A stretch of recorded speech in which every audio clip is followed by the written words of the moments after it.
Friends, welcome back my channel Rifat DIY crafts. তো clay দিয়ে এই বাড়িঘরটা বানানোর পর তোমরা অনেক কমেন্ট করতেছিলে এটাকে কালার করার জন্য, আর আমিও বলেছিলাম যে আজকে এটাকে কালার করব। তো আমার বানানো গ্যাসো দিয়ে প্রথমে এটাকে পুরোটাকে ফিল আপ করে দেব, তারপর শুকানোর পর আমার পছন্দ অনুযায়ী কালার করে নেব। এখানে তোমাদের পছন্দ অনুযায়ী কালার করে নিও।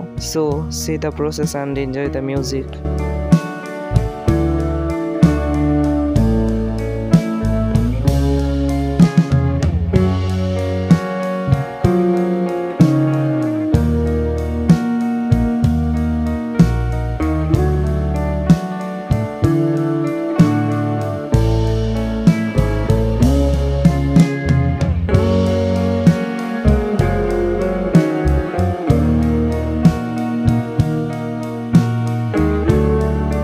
তো তোমাদের এই ক্লের বাড়িঘরটা কেমন লেগেছে অবশ্যই কমেন্টে জানিও। ভালো লাগলে লাইক করে দিও, চ্যানেলে নতুন হয়ে থাকলে চ্যানেলটি সাবস্ক্রাইব করে দিও। দেখা হবে অন্য কোনো ভিডিওতে।